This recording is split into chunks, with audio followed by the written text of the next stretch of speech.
സംഭവത്തിൽ പൊള്ളലേറ്റും പരിക്കേറ്റും ഇവിടെ എത്തിച്ചിട്ടുള്ള എല്ലാവർക്കും തന്നെ കൃത്യമായ ചികിത്സ ലഭ്യമാകുന്നു എന്നുള്ളത് ഉറപ്പാക്കിയിട്ടുണ്ട്. ബഹുമാനപ്പെട്ട മന്ത്രിമാരുടെ നേതൃത്വത്തിൽ ഇപ്പോൾ സംസ്ഥാനത്തെ ഉന്നത ഉദ്യോഗസ്ഥരും അഡീഷണൽ ചീഫ് സെക്രട്ടറി ഉൾപ്പെടെയുള്ളവരും ഡയറക്ടേഴ്സ് ഉൾപ്പെടെയുള്ളവരും മെഡിക്കൽ കോളേജ് പ്രിൻസിപ്പലും DMOയും സൂപ്രണ്ടും എല്ലാവരും DPMO എല്ലാവരും ചേർന്നുള്ള അവലോകന യോഗമാണ് ഇവിടെ നടന്നത്. ജില്ലാ കളക്ടർ മീറ്റിംഗിൽ പങ്കെടുത്തു. അതുപോലെ ജില്ലാ പോലീസ് മേധാവി ഇതിൽ പങ്കെടുത്തിരുന്നു. ഇപ്പോൾ നിലവിൽ 13 പേരാണ് ഇവിടെ പരിക്കേറ്റ് കൊണ്ടുവന്നിട്ടുള്ളത്. അതിൽ 10 പേര് ICUയിലാണ് ഉള്ളത്. 5 പേർക്ക് അവരുടെ ഇഞ്ചുറി അധികം പൊള്ളൽ ഏറ്റിട്ടില്ല, പരിക്കുകൾ കുറവാണ്. എന്നാൽ അവർ ICUയുടെ ചികിത്സ, തീവ്രപരിചരണ വിഭാഗത്തിന്റെ ചികിത്സ ആവശ്യമായിട്ടുള്ളവരാണ്. 5 പേർക്ക് തീവ്രമായി നല്ല പൊള്ളലേറ്റവരും നല്ല പരിക്കുള്ളവരുമാണ്. അതിൽ തന്നെ 2 പേർ വെന്റിലേറ്ററിലാണ്. അതായത് 13 പേർ ഇവിടെ പരിക്കേറ്റും പൊള്ളലേറ്റും കൊണ്ടുവന്നിട്ടുണ്ട്. അതിൽ 10 പേർ ICUയിലാണ്. 5 പേരുടെ നില കുറച്ച് ഗുരുതരമാണ്. അതിൽ 2 പേർ വെന്റിലേറ്ററിലാണ്. 7 മൃതശരീരങ്ങളാണ് ഹോൾ ബോഡി ആയിട്ട് ഇവിടെ കൊണ്ടുവന്നിട്ടുള്ളത്. ബാക്കി 9 ബോഡി പാർട്സ് ആണ് ഇവിടെ എത്തിച്ചിട്ടുള്ളത്. അപ്പോൾ ഇപ്പോൾ പോസ്റ്റ്മോർട്ടം നടപടികൾ നടക്കുകയാണ്. 4 ബോഡികളാണ് ഐഡന്റിഫൈ ചെയ്തിട്ടുള്ളത്. ആ 4 ബോഡികളിൽ 2 മൃതശരീരങ്ങൾ വിട്ടുകൊടുക്കാൻ തീരുമാനിക്കുകയും അതിന്റെ നടപടികൾ സ്വീകരിക്കുകയും ചെയ്തിട്ടുണ്ട്. എല്ലാ മൃതശരീരങ്ങളും നമ്മുടെ പ്രോട്ടോകോൾ അനുസരിച്ച് തന്നെ പോസ്റ്റ്മോർട്ടം ചെയ്യണം എന്നുള്ളതാണ് തീരുമാനിച്ചിട്ടുള്ളത്. അതോടൊപ്പം തന്നെ ബോഡി പാർട്സ് ആയിട്ട് കിട്ടിയിട്ടുള്ള ശരീരഭാഗങ്ങൾ കിട്ടിയിട്ടുണ്ട്. ആ ശരീരഭാഗങ്ങൾ ഐഡന്റിഫൈ ചെയ്യാൻ കഴിയുന്ന നിലയിലുള്ള ശരീരഭാഗങ്ങളുമുണ്ട്. അപ്പോൾ ആ ശരീരഭാഗങ്ങൾ ഐഡന്റിഫൈ ചെയ്യാൻ കഴിയുന്ന അങ്ങനെ ആളുകൾ എത്തുകയാണെങ്കിൽ അത് ഐഡന്റിഫൈ ചെയ്യാൻ കഴിയും. എന്നിരുന്നാലും അല്ലാത്തവ അതുൾപ്പെടെയുള്ളവ DNA പരിശോധന നടത്തുന്നതിന് അതിനു വേണ്ടിയിട്ടുള്ള സാമ്പിൾ എടുക്കും. അപ്പം നാളെ അതിരാവിലെ തന്നെ രാജീവ് ഗാന്ധി ഇൻസ്റ്റിറ്റ്യൂട്ട് ഓഫ് ബയോടെക്നോളജിയിൽ നിന്ന് ഉള്ള വിദഗ്ധർ DNA പരിശോധനയ്ക്ക് വേണ്ടിയിട്ട് സാമ്പിൾ എടുക്കുന്നതിന് വേണ്ടി അതിരാവിലെ തന്നെ ഇവിടെ എത്തും. അപ്പോൾ ബോഡി പാർട്സിന്റെയും തിരിച്ചറിയാൻ കഴിയാത്ത മൃതദേഹങ്ങൾ ഉൾപ്പെടെയുള്ളവയുടെയും സാമ്പിളുകൾ എടുത്ത് അവയുടെ DNA പരിശോധനയ്ക്ക് വേണ്ടിയിട്ടുള്ള ക്രമീകരണങ്ങൾ ചെയ്തിട്ടുണ്ട്. അത് നടത്തും. അപ്പോൾ ബന്ധുക്കൾ എത്തുന്ന മുറയ്ക്ക് അവരുടെ സാമ്പിൾ ചിലത് നമുക്ക് ഐഡന്റിഫൈ ചെയ്യാൻ കഴിയില്ലല്ലോ. അപ്പോൾ അങ്ങനെയുള്ളവ ബന്ധുക്കളുടെ കൂടി ബോഡി സാമ്പിളുകൾ എടുത്ത് DNA പരിശോധനയിൽ മാച്ച് ചെയ്യുന്നത് അവർക്ക് വിട്ടുകൊടുക്കുക എന്നുള്ളതാണ്. ആ പ്രോട്ടോകോൾ പാലിച്ചുകൊണ്ട് നടപടികൾ സ്വീകരിക്കാനായിട്ട് നിർദ്ദേശം നൽകിയിട്ടുണ്ട്. നിലവിൽ ഇവിടെ ചികിത്സയിലുള്ള എല്ലാവർക്കും തന്നെ വളരെ കൃത്യമായിട്ടുള്ള ചികിത്സ നൽകുന്നു എന്നുള്ളത് ഉറപ്പാക്കുന്നുണ്ട്. നമ്മുടെ മെഡിക്കൽ കോളേജിലെ ഡോക്ടേഴ്സിനും സംവിധാനത്തിനും പുറമെ DMO, ജില്ലാശുപത്രിയിൽ നിന്നുള്ള ഡോക്ടേഴ്സിന്റെ സംഘത്തിന്റെയും പിന്തുണയുണ്ട്.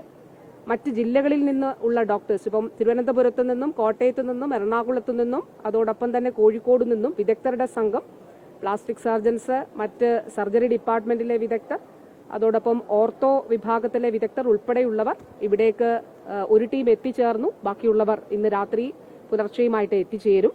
കാരണം കണ്ടിന്യൂസ് ആയിട്ട് ഒരു പേഷ്യന്റിന് തന്നെ 3 മിനിമം ഡോക്ടേഴ്സിന്റെ ഒരു സേവനം ലഭ്യമാകുന്ന നിലയിലാണ് ഇത് ക്രമീകരിച്ചിട്ടുള്ളത്.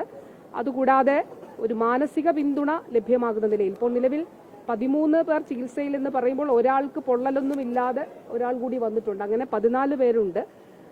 ആളെ കൂടി അദ്ദേഹത്തിനൊരു ഏതെങ്കിലും തരത്തിലുള്ള ഒരു അസ്വസ്ഥതയോ, കാരണം ഈ ഒരു സംഭവത്തിൽ നിന്ന് ഓടി രക്ഷപ്പെട്ട ഒരാളാണ്. അതുകൂടാതെ ഒരാൾ ഒരു സ്വകാര്യ ആശുപത്രിയിലേക്ക് ഇവിടെ പോയി എന്നുള്ളതും പറയുന്നുണ്ട്. അങ്ങനെയാണെങ്കിൽ 15 പേരാണ്. പക്ഷെ അത് ഇപ്പോൾ തന്നെ ബഹുമാനപ്പെട്ട രാജീവ് മിനിസ്റ്റർ പറഞ്ഞതുപോലെ ജില്ലാ കളക്ടർ PRDയുടെ വാർത്താക്കുറിപ്പ് ഉണ്ടാകും, ഇപ്പോൾ ഉണ്ടാകും, രാവിലെയും ഉണ്ടാകും. കൃത്യമായിട്ടുള്ള വിവരങ്ങൾ അറിയിക്കും. അതുകൂടാതെ ജില്ലാ കളക്ടറേറ്റിൽ കൺട്രോൾ റൂം തുറന്നിട്ടുണ്ട്, ആശുപത്രിയിൽ കൺട്രോൾ റൂം തുറന്നിട്ടുണ്ട്. ഇതെല്ലാം ഡിസാസ്റ്റർ മാനേജ്മെന്റിന്റെ ഡെപ്യൂട്ടി കളക്ടർ കോർഡിനേറ്റ് ചെയ്യും. കൃത്യമായിട്ടുള്ള വിവരങ്ങൾ എല്ലാവരെയും അറിയിക്കുന്നതിന് വേണ്ടി, പ്രത്യേകിച്ചും ബന്ധുക്കളെയും പ്രിയപ്പെട്ടവരെയും മാധ്യമ പ്രവർത്തകരെയും അറിയിക്കുന്നതിന് വേണ്ടിയിട്ടുള്ള ക്രമീകരണങ്ങളാണ് ചെയ്തിട്ടുള്ളത്. ഒരു മാനസിക പിന്തുണ നൽകുന്നതിനും ഇതിലൊരു ആശങ്ക ഉണ്ടായ അല്ലെങ്കിൽ ഏതെങ്കിലും ഈ സംഭവത്തിൽ കണ്ട അല്ലെങ്കിൽ രോഗികളായിട്ടുള്ള ബന്ധുക്കളായിട്ടുള്ള എല്ലാവർക്കും ആ നിലയിലുള്ള കൗൺസിലിംഗ് ആവശ്യമായിട്ടുള്ളവർക്ക് അതുകൂടി ഇവിടെ സജ്ജമാക്കിയിട്ടുണ്ട്. അപ്പോൾ നിലവിൽ നമുക്ക് ലഭ്യമാക്കാൻ കഴിയുന്ന എല്ലാ ചികിത്സയും ഇവർക്ക് ലഭ്യമാക്കി. 2 പേരുടെ കാര്യം പറഞ്ഞല്ലോ, വെന്റിലേറ്ററിലാണ്. 5 പേർക്ക് നല്ല ഗുരുതരമായിട്ടുള്ള ബേൺസ് ഉണ്ട്. അപ്പോൾ ഇവരെല്ലാവരെയും തന്നെ തിരിച്ച് സാധാരണ നിലയിലേക്ക് കൊണ്ടുവരുന്നതിന് വേണ്ടിയിട്ടുള്ള തീവ്ര പരിശ്രമമാണ് നടത്തുന്നത്.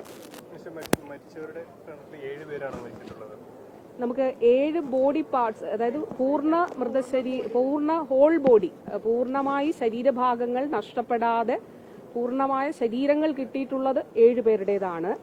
എന്നാൽ 9 ബോഡി പാർട്സ് കിട്ടിയിട്ടുണ്ട്, പല ഭാഗങ്ങളായിട്ട് കിട്ടിയിട്ടുണ്ട്. അപ്പോൾ അത് 2 പേരുടെയാണോ അങ്ങനെയൊന്നും നമുക്ക് ഐഡന്റിഫൈ ചെയ്യാൻ കഴിയുന്നില്ല. അപ്പോൾ അതിൽ തിരിച്ചറിയാൻ കഴിയുന്ന, അതായത് ഒറ്റ നോട്ടത്തിൽ തിരിച്ചറിയാൻ കഴിയുന്ന ബോഡി പാർട്സ് ഉണ്ട്. എന്നിരുന്നാലും നമ്മുടെ പ്രോട്ടോകോൾ അനുസരിച്ചും എല്ലാത്തിലും തന്നെ ഒന്ന് DNA സാമ്പിൾ എടുക്കുക എന്നുള്ളതാണ്. ഈ ശരീരങ്ങളെല്ലാം തന്നെ കത്തിക്കരിഞ്ഞ അവസ്ഥയിലാണ് ഉള്ളത്. പിന്നെ ചില ബോഡീസൊക്കെ ഐഡന്റിഫൈ ചെയ്തത് ഇപ്പോൾ കടുക്കൻ ഉണ്ടായിരുന്നു, അങ്ങനെയൊക്കെയുള്ള ചില കാര്യങ്ങൾ വെച്ചിട്ട് ഐഡന്റിഫൈ ചെയ്തിട്ടുള്ളതാണ്. അങ്ങനെയാണ് 4 എണ്ണം ഐഡന്റിഫൈ ചെയ്തിട്ടുള്ളത്.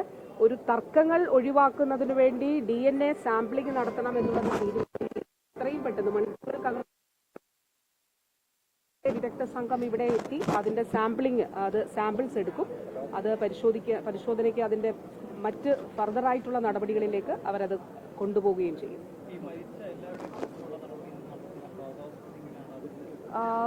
എല്ലാവരുടെയും തന്നെ ബോഡി പോസ്റ്റ്മോർട്ടം ഓട്ടോപ്സി ചെയ്യുന്നതിന് വേണ്ടിയിട്ടാണ് തീരുമാനിച്ചിട്ടുള്ളത്. ഇതിനൊരു SOP ഉണ്ട്. അപ്പോൾ ആ SOPക്ക് അനുസരിച്ചിട്ടുള്ള നമ്മൾ വയനാട് ഉണ്ടായിരുന്നു. അപ്പോൾ വയനാട് ഇതേപോലെ തന്നെ നമുക്ക് ബോഡി പാർട്സ് കിട്ടുമ്പോൾ നമ്മൾ അതിനൊരു പ്രോട്ടോകോൾ രൂപീകരിച്ചിരുന്നു, അതിലെന്താണ് ചെയ്യേണ്ടത് എന്നുള്ളത്. ഏകദേശം അതുപോലെയാണ്. പക്ഷെ ഇവിടെ ഒരു പ്രശ്നം കൂടിയുണ്ട്. ഇവിടെ നമുക്ക് കുറച്ചുകൂടി മൃതദേഹങ്ങൾ തിരിച്ചറിയാൻ കഴിയാത്തൊരു അവസ്ഥ കൂടിയുണ്ട്. കാരണം പൊള്ളലേറ്റ് കരിഞ്ഞ സാഹചര്യത്തിലായതുകൊണ്ട് കുറച്ചുകൂടി തിരിച്ചറിയുക ദുഷ്കരമാണ്. അപ്പോൾ അതുകൊണ്ട് തന്നെ ചിലപ്പോൾ ഈ ഹോൾ ബോഡി പൂർണ്ണ ശരീരങ്ങൾ കിട്ടിയവരുടെയും സാമ്പിൾസ് DNA പരിശോധനയ്ക്ക് എടുത്തിട്ട് ചിലപ്പോൾ ഐഡന്റിഫൈ ചെയ്യേണ്ട ഒരു സാഹചര്യം ഉണ്ടായേക്കാം എന്നുള്ളത് മുന്നിൽ കാണുന്നുണ്ട്. ഏതായാലും അപ്പൊ ഇന്നിപ്പോൾ നമുക്ക് അധികം കോളുകളൊന്നും ആശുപത്രിയിൽ അങ്ങനെ വന്നിട്ടില്ല എന്നുള്ളത് പറയുന്നുണ്ട്.